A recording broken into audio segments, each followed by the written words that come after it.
did my introduction before I started recording. Here we are. But I'm recording it through an app on my computer and not through Zoom. So if you speak, your voice will not be recorded. I'll have to repeat for you. So it's probably easier for you to put your questions in the chat as we go. All right, so the manuscript that we are going to be looking at today is this little guy. This is shelf mark MS Codex 1063, and it is a little book of hours from England. It is from, let me see, between about 1450 and 1460. So sort of at the high point of the Book of Hours trend, if you want to say. So what is a Book of Hours? Books of Hours are a type of personal prayer book. We call them secular.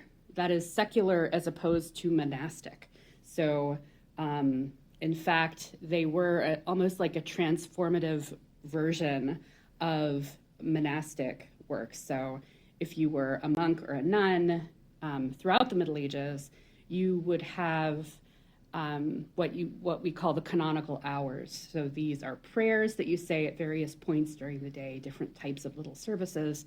And in addition to that, other sort of special rites and sets of prayers that you would say maybe at different times of the year or at different occasions.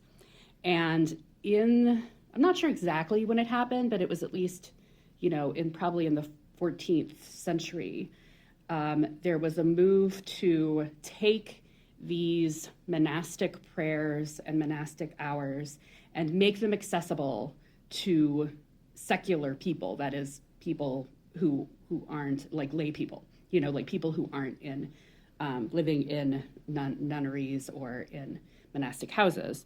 And so that's where the Book of Hours comes from. The other thing that was sort of happening around the same time was the rise of the cult of what we call the cult of the Virgin. So the Virgin Mary was always very, very important as sort of the mother of Christ and where Christ came from. So her sort of virgin birth and her continued virginity was always very important.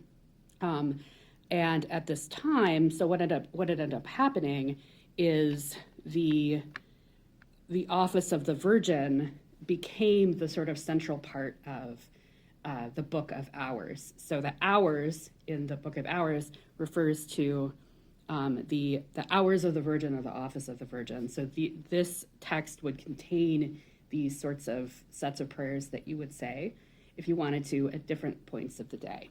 So that's a little bit of context for a Book of Hours. Another thing about Books of Hours is that they were made all over Europe, and we can tell sometimes where they were made or for whom they were made because of clues in the text and also clues in the calendar, which is here, and I'll talk about the calendar in a second, that indicate that it was made in a specific place. And so we talk about uses. So this book is a Book of Hours, use of Sarum. Sarum being in England, so this is an English Book of Hours. It was made in England for use in England.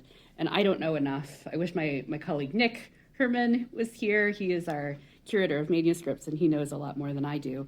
But I know enough to know that different uses we can tell where they're from. So we have use of Rome is very popular, use of Paris, use of Chartres I've seen, use of Rouen, which is a city in France, and then here is use of Sarum, which is an English one. So the calendar is another thing that you see usually in Books of Hours. A calendar being a little bit different, or a lot different, from the way that we think of a calendar. So my calendar, I have a calendar that's attached to my Outlook, and I use it to book all of my meetings, and so it's very important for me. A medieval calendar, such as the type that you'll find in Books of Hours and also in other kinds of medieval religious books, are what Roger Wick, who has written a couple of really important books about Books of Hours, what Roger Wick calls a map of the church year. So the function of a calendar, and I'm sorry, this isn't probably the best. you'll see this isn't the most beautiful book of hours that you've ever seen in your life. And I'll talk more about that in a minute. It's very worn. But what I hope you can see is there are sort of columns here of some different numbers and letters, and then there's writing down this side. So this is the opening of the calendar. This is going to be January. And what we have is for every day in January, the whatever saints are celebrated or whatever other sort of holidays or holy days there might be for that day. And you can see, I hope, maybe it'll be better if I turn the page. It's a little clearer here, that some of them are written in sort of dark ink and some of them are written in red ink. If you've ever heard the phrase red letter day, talk about a great day, this is a red letter day. This is where we get red letter day from. It's because the more important celebration days are written in red ink. In more fancy manuscripts, they might even be written in gold or other blue is another color that I've seen a lot. Sarah Cahalan says this really looks like it's gotten some use. Yes, it really, I think it really has. And when we get into it, we'll see more sort of these signs of use. You'll see there aren't holidays written for every single day. They would sometimes be left blank. And, often you'll find days written in later. So somebody comes in later and writes in other days. And, this is even better. So these sleeves in the front are more heavily worn simply because they're at the front of the book. And so this is a much more recent binding. This is probably a 19th century binding. So because it maybe was even unbound at some point, the earlier leaves are much messier than we get even here. And here you can see even more these columns, which these are the, I need to be better at how this is, but there's letters that refer to, it has to do, I think, with what year it is. So what readings you do on particular days is determined by the year number. And then these are the, different numbers. There would have originally been a pretty fancy, or relatively fancy, KL initial for Callan's up here. You can see there's a little bit of gold. That's what that is, a little bit of blue, it looks like, around it. But that's been trimmed. So at some point, when this book was rebound, whether when it was rebound into this 19th century binding or even earlier, the book was trimmed, which means the edges have been cut really substantially. And you can see that here, the entire top margin, it probably would have been, let me see if I can lift this up, it probably would have been a lot bigger. It would have been sort of coming up to here, out to here. It would have been a much bigger book. Why did they trim them like this? Well, there was a practice, which may actually help indicate when this was rebound, of book collectors who wanted to have all of the books on their shelves be the same size. And so when they had them rebound, they would say, well, I want to put it on this shelf, so let's make the binding this big, and they just cut the books to suit the size. Let's see, so there's been a couple of messages here. Lynn Forest Hill, use of Sarum refers to Salisbury, that's right, previously known as Sarum because of the cathedral. Because the cathedral and city moved a few miles from Old Sarum to the present site, but the use remained the same. Okay, thank you for that. I thought it was Salisbury. Amanda points out what I was just talking to about the trimming. Laurie Hoffman, hours, how would these be noted since clocks were not used with precision until the 13th, 14th century? Would calendar be based on water clocks or sundials? I don't know for sure. Other people in here, but clearly they had some way of telling time. You would know midday, and that's, in my understanding, sort of that's when that's sort of how it was determined when these different hours would be said. So it wasn't that it was at a particular hour in the day by clock. It was that this is midday, and this is what we say before dinner, and this is what we say before we go to bed, and this is what we say when we get up. So it was sort of dependent on when you did those things. I think it was less important for them to do them at the right exact time, which of course would change depending on whether it was summer or whether it was winter, and how far north or south you are. You know, if you're very far north, it's going to be darker for a longer time during the winter and lighter for a longer time during the summer.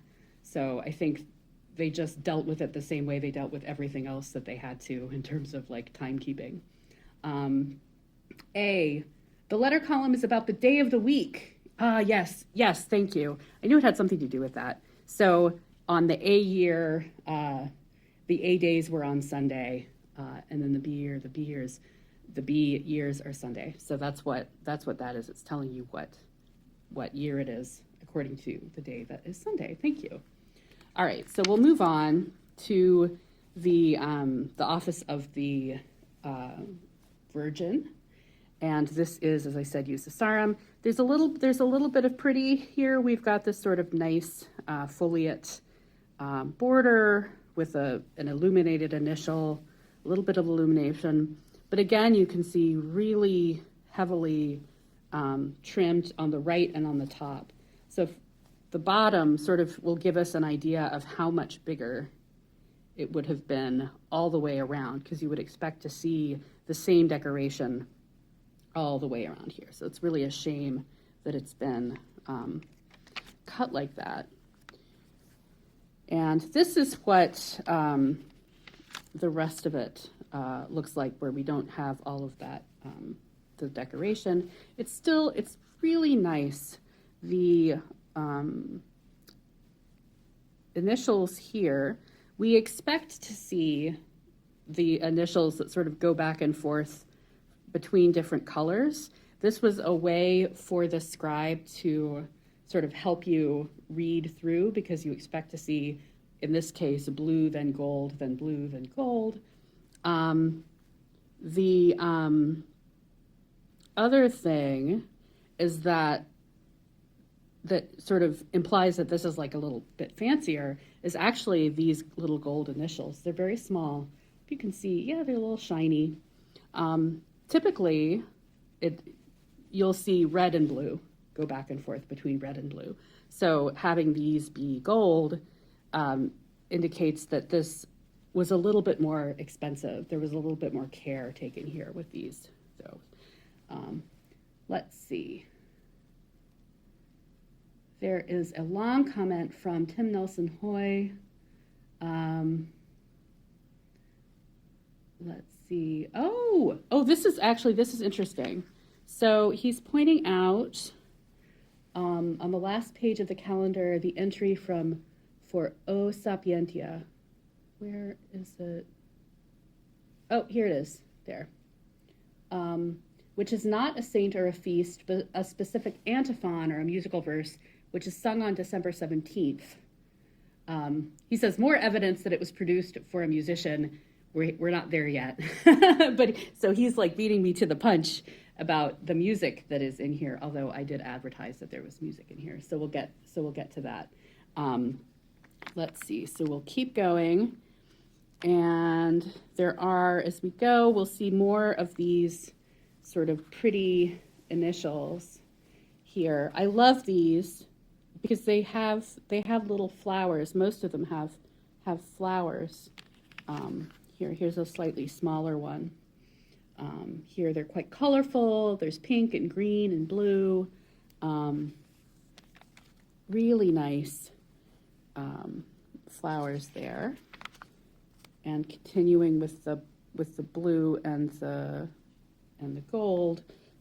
And then there's this pen work as well, which is quite nice. It is a nice little manuscript.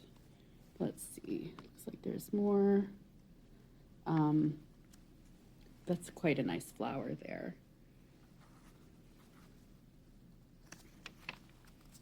Oh, that's a pretty one. So we're still in the what the record calls the Office of the Virgin or the Hours of the Virgin, but each different section is getting its own little initial. So each one, yes. Oh, hi, Amy. Oh no.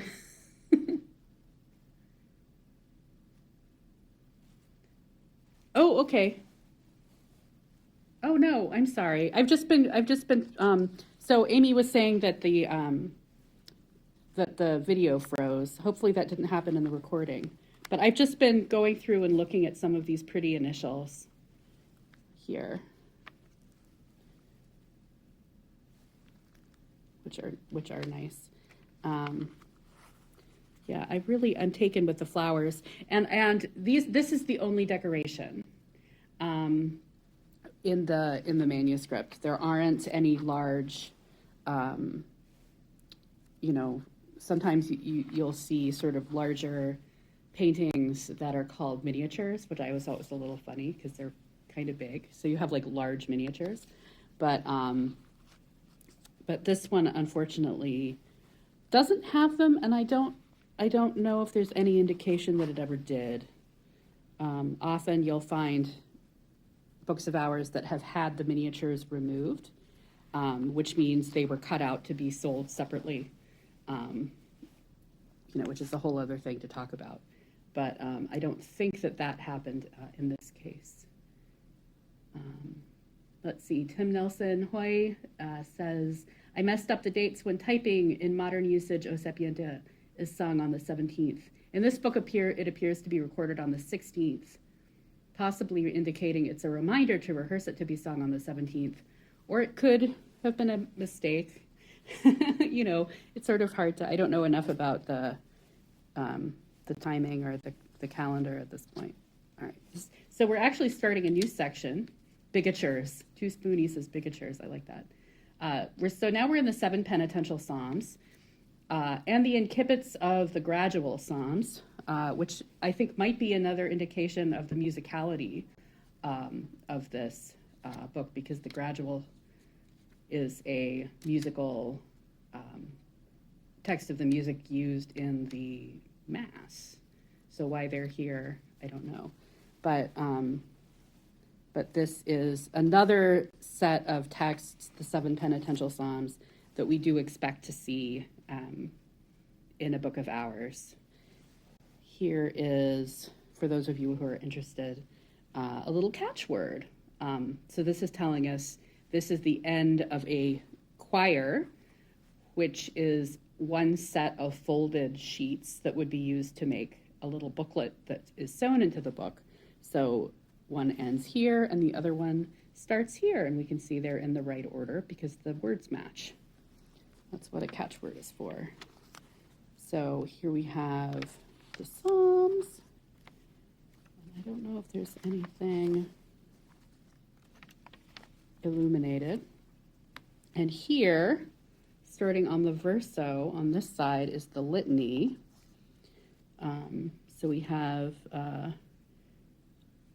Kyrie eleison, and then we go into the litany of the saints. So these are all saints' names, which I think could be another way to figure the use maybe of the manuscript. So lots and lots of saints, and another type of decoration we have is these blue and gold folios, I guess, that sort of fill out the rest of the line to make it to the end. And I'm not actually sure what that is. Aurum? I think it... Ora pro... Okay, ora pro nobis. So Amy's just said that, and Sarah also in the chat said that. So yes, thank you. Ora pro nobis. And then I think this is, so that's the litany. And then we're about to come to another, here we go. Oh, it's really hard because you're not supposed to touch the ink. And it's really hard to not touch the ink when when it's trimmed all the way to the edge. That's just really hard.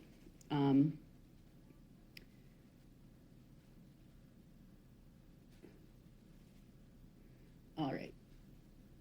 Tim said something cool, and I think when I get there, we'll see, because we're not quite there yet.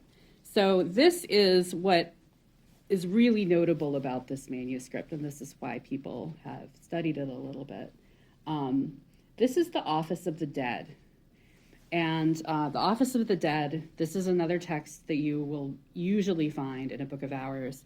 And it's not exactly a funeral. It's not like, you do say it at a funeral, but it's not just a funeral. It's praying for the souls in purgatory.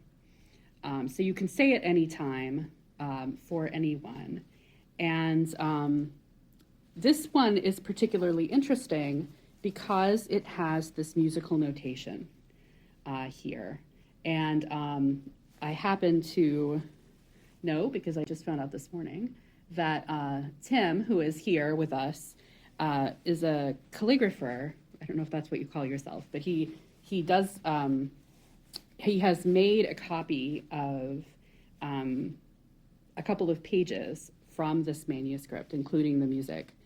So if you want to put that link to that in the chat, and I'll put it in the notes later as well.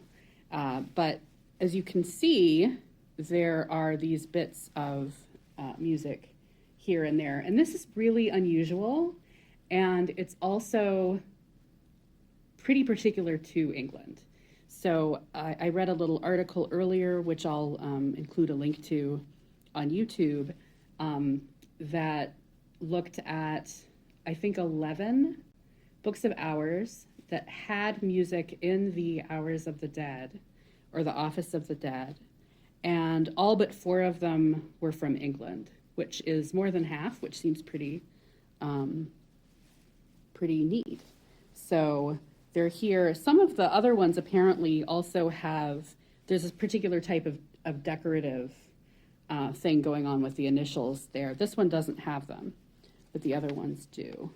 So we'll keep going, and you'll see throughout this whole section there is music. So what Tim was referring to now here is this catchword. So we have what is the word on fitiborum, and then up here is confitiborum with the C, but the C does not appear as part of the catchword, which may imply that the catchwords were written before the initials were put in, which is kind of neat, and it's sort of an indication of the order, potentially the order in which things that were done.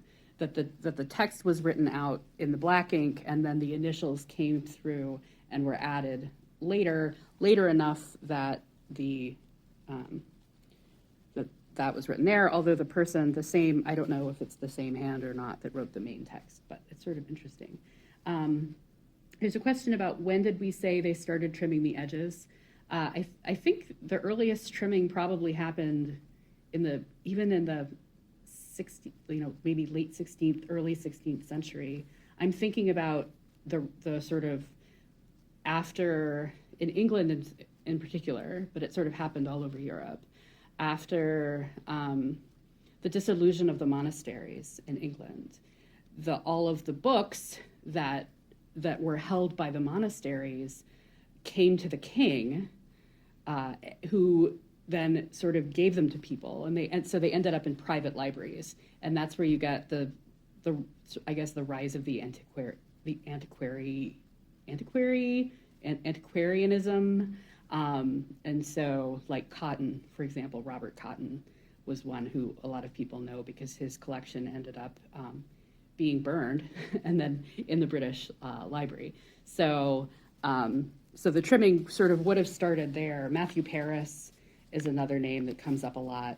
And they did more than trim them. They also took them apart and put them back together in various ways, Matthew Paris in particular.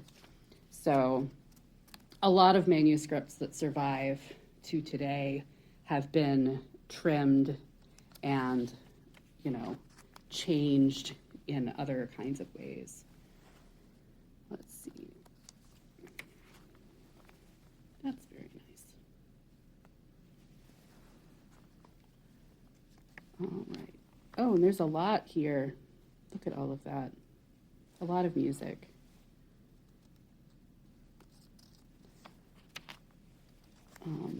So the musical notation is called neumes, and if you're familiar with modern music, you'll notice that this is it does have a staff, but the staff only has 4 lines instead of modern 5 lines, and the neumes, they look quite different from notation today.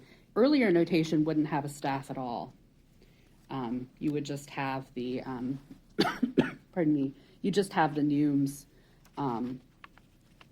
themselves, maybe just overwritten on top of the lines of text.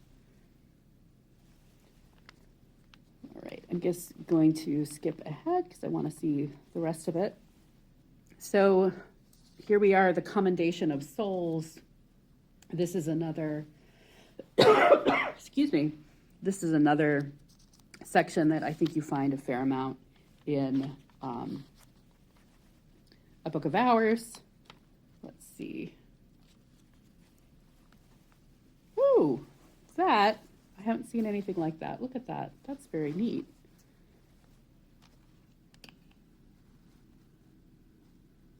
That is somebody playing around. The scribe having a little bit of a fun time, which I think is very nice. All right, I'm aware that it's 12:30, so I'm gonna skip here to the Passion Prayers. This is in a different hand. I am just noticing that. This is I think this whole section, this one, that is different. Oh, this might be, we're going from one choir to the next, and I don't think this is the same scribe. There's also been, it looks like an erasure with another bit of text replaced. So that's sort of interesting here. But this is definitely, the record did say several different hands. I haven't really been paying attention to the hands, but there you go. Hands doesn't necessarily mean different people, although it often does, especially if they're writing in the same script. And then at the very end, here are the suffrages, starting down here. Oops, come on. Suffrages starting here. Now here's a big blue initial, which is sort of interesting. Now we've got blue and then the last section is prayers. Lots of prayers. There's often a section of prayers. Who knows what they are? They're prayers. There we go. So this is the end of it. And there we go. So this is MS Codex 1063. Yeah, Tim says the calendar is in a different hand too. Oh, yeah. Yeah, it looks like there were a lot of different people there. All right, there we go. Thank you so much for taking the time to look at this one with me. It's a lot of fun. And I will hope to see you next week, and take care of it until then.